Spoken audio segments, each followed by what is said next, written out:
There's a girl who's been acting like a dog. Have you heard of the girl who has made over $1 million by acting like a dog on the internet? And when I say acting like a dog, I mean walking on all fours in public, eating dog food, urinating on the floor, and drinking water out of a toilet bowl. What? She's like a furry. If you haven't, her name is Puppy Girl Jenna. Something else that might surprise you is that I've known Jenna for nearly 4 years. First meeting her in Vegas when she was leashed up, collar and all, and have since gone on to watch her become one of the most talked about things on the internet, being covered by creators like Cody Ko, Shane Gillis, and Hasan Piker. So come with me as I travel out to her doghouse in Austin, Texas to find out what Puppy Girl Jenna is really like.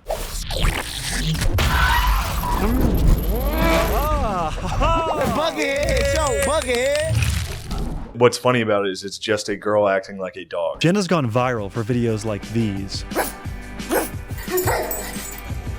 Bad girl, you know better than that. You pee outside. Bad girl, come on. Into your cage. Nope, you know better than that. And as shocking as some of those clips are, acting like a puppy is something that Jenna was doing long before she ever posted on the internet. So very innocently, you know, as a kid, I would beg my parents to like throw a ball and I would like run after the ball too. You know, I would like be on all fours with the dog, like our childhood dog. I would beg my parents to like walk me out on a leash. In my mind, I mean, I'm a little kid, so like it's nothing like sexual or kinky or anything. Because what, you're like 10 or 12 at this point? Yeah, like it just like very, very innocent. But I remember very distinctly when I was like 9, 10, my parents had kind of like a sit down with me and they'd be like, when is this behavior going to end? And this behavior is not an anomaly. In fact, there are thousands of people that are a part of the puppy play community, which is actually a subsect of the pet play community. Within it, it's kind of like puppy play, kittens, you know, like the Neko girls, bunnies, foxes, like pretty much any animals. Horses are like one of my personal faves to watch. It's incredible. They like look like horses. That's probably my favorite, like to watch and to look at because it's just so intricate. Are there other animal play communities? Like, are there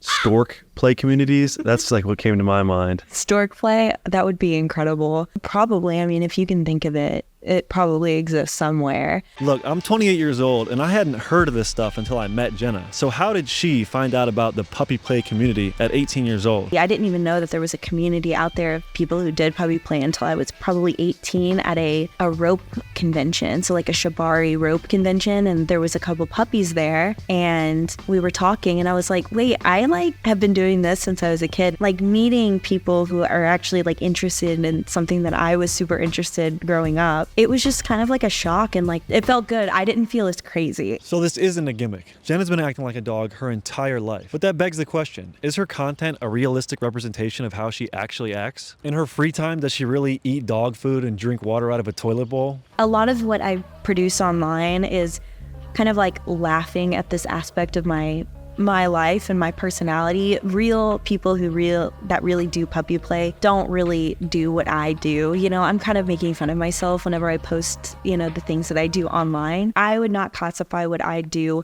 outside in front of other people as like a scene or play or anything like that.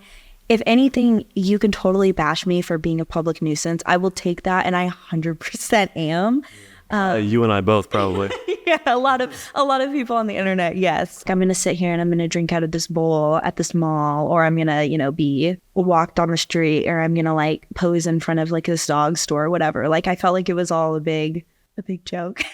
Since her content is a parody of her real life fetish, I was curious to ask Jenna what she actually gets out of engaging in puppy play. Puppy play for me is very much about like comfort and submission and like being taken care of. Like when I do it privately, it's not a sexual thing at all. So I very much play it out for the camera. And I think it's fun. And I think that it's, you know, like super, but it's not as much of a turn on for me as a lot of people would think. So knowing that Jenna engages in non-sexual puppy play, I think it's important that she clarifies something. Oh, a huge misconception that I think about just like puppy play in general, the type of people that overlap with like zoo and like zoophiles. I don't want anything to do with like a real dog. I don't want anything to do with a real animal in any capacity. I pretend like I'm a puppy. It's a headspace. I just want to be dumb and have fun and not have any worries in the world. But I do get a lot of questions about that, and I get a lot of requests from people about that. And that is never something that I will ever offer or entertain or anything. I find that despicable. And while we're clarifying things, we need to address the infamous Puppy Girl Jenna death hoax. The #1 search result when you type in Puppy Girl Jenna is Puppy Girl Jenna death. Oh, so I didn't know about this until relatively recently, where there's like a whole bunch of people who are convinced that I died. And I found the article, and it's that I died of like carbon monoxide poisoning. Not even something cool. Like, could you make my death hoax like fun? And like, I don't know, like I could have gotten like rabies or something. Like that would have been funny. Like I could work with that, but just like carbon monoxide poisoning. Before we get into Puppy Girl Jenna's career on OnlyFans and how she's gone about making millions of dollars, I wanted to ask her some cold-ass questions that have been bouncing around in my head. Much like humans, dogs can be very territorial. Would you consider yourself having any ops in the animal kingdom? The animal kingdom.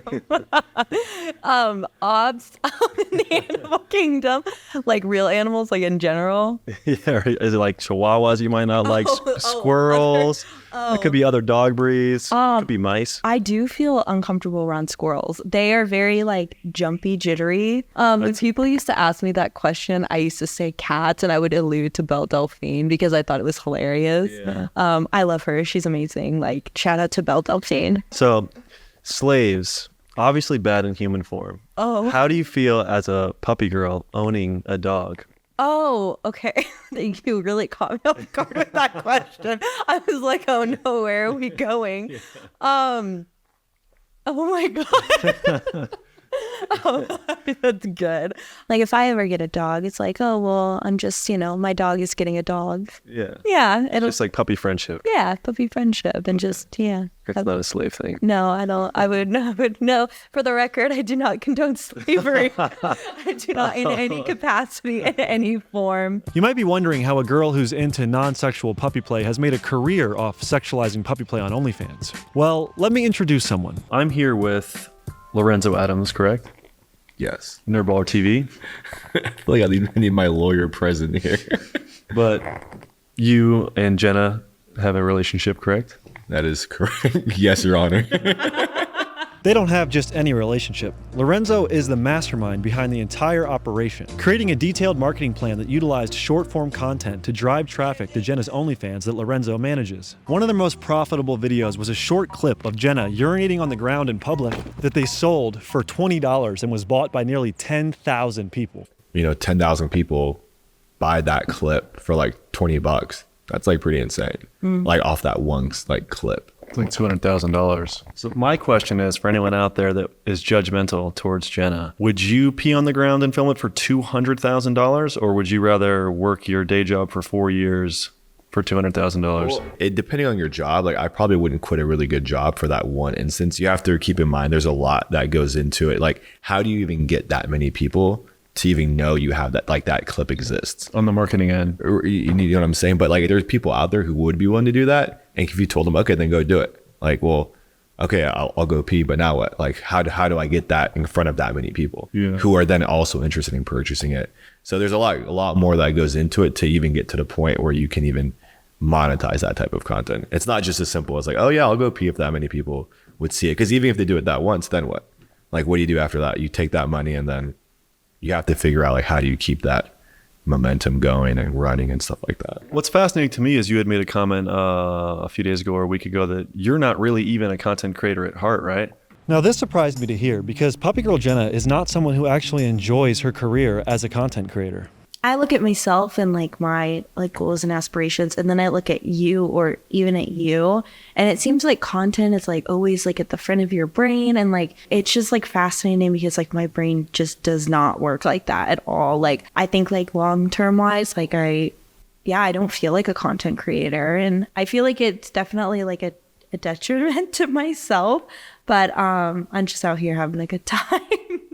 Yeah, which is true. I mean, like at the end of the day, like she's like, she didn't get into this because oh my God, I love making content. Yeah. And if honestly, again, if she really wanted to, like she would be trying to collab with everyone, fly everywhere. You know what I'm saying? So, we definitely try to produce the amount of content that she's comfortable with. Yeah, I feel like when you commodify your personality, there is like a fine line between like, oh, I could make this much money, but at what cost to like my mental health and how much I enjoy my life. I could have made like a lot more money, and I could be a lot more relevant, but I just like don't care. With that said, the financial side of acting like a dog on the internet's got to be pretty enticing if she's been doing it for 4 years. Being a human is not always the most lucrative career. How does being a dog pay?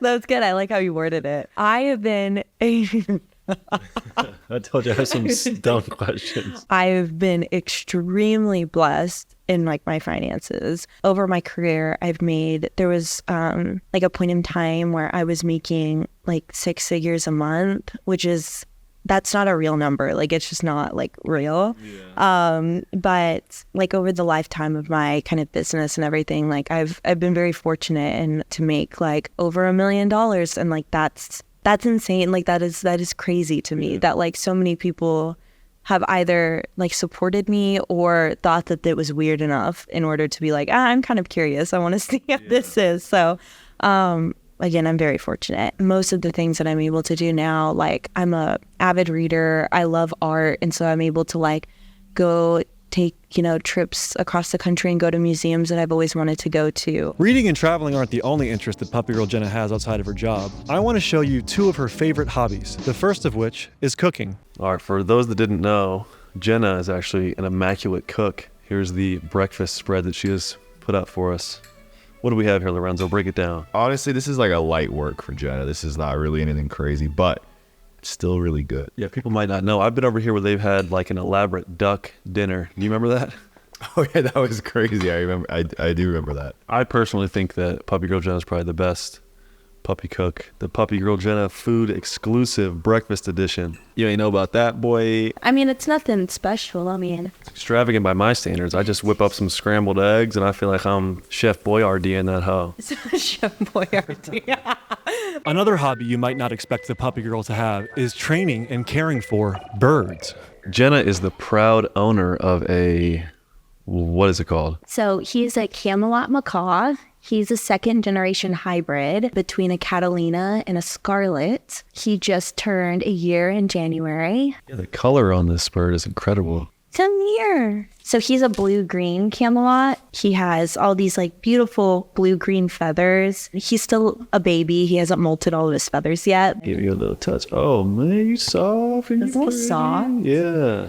So have you learned anything about like animals or yourself or birds through owning this? Patience. I've learned. I was up, 3 times a day feeding him, teaching him how to free fly, how to fly in general, how to walk around, how to perch. So I learned a lot of patience. And driving too, I had never driven farther than like Dallas.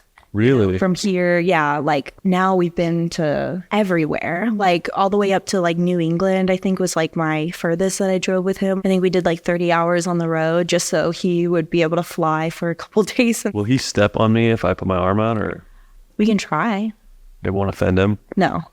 Will I just do like a gesture towards his stick?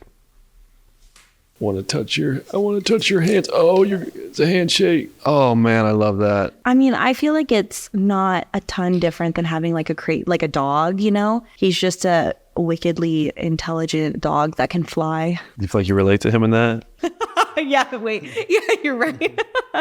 Not the flying part. That would be fun. I'm sure this video would get a lot more views and be an easy slam dunk for me if I was negative to Jenna this entire time. But I think the reality of who she actually is and who she portrays herself to be online is really fascinating and worth showing you guys. Not to mention, Jenna and Lorenzo were actually 2 of the first YouTubers to be kind to me. I met them when I barely had 2,000 subscribers, and they let me into their home to do a house tour and even took me out to an expensive dinner. So I would like to thank them for their kindness and also for the opportunity to film this. As always, the extended cut is on Patreon, and I would like to ask you guys, if you're not following me on Instagram and Twitter, please do so now. Post a lot of fun stuff on there, and we get the cold ass ride together. So I will see you next week. Thanks for watching. Peace. Well, yeah, this is a video I've wanted to do for 3 years, and I really appreciate you guys finally letting me do it and giving me your time. Is there anything else you guys want to plug, say to the people out there? Check out Lorenzo, nerdballertv. My stuff, I have a Twitter, Puppy Girl Jenna, my Instagram. What? Oh no, are you okay? Oh god. Hit the hand off.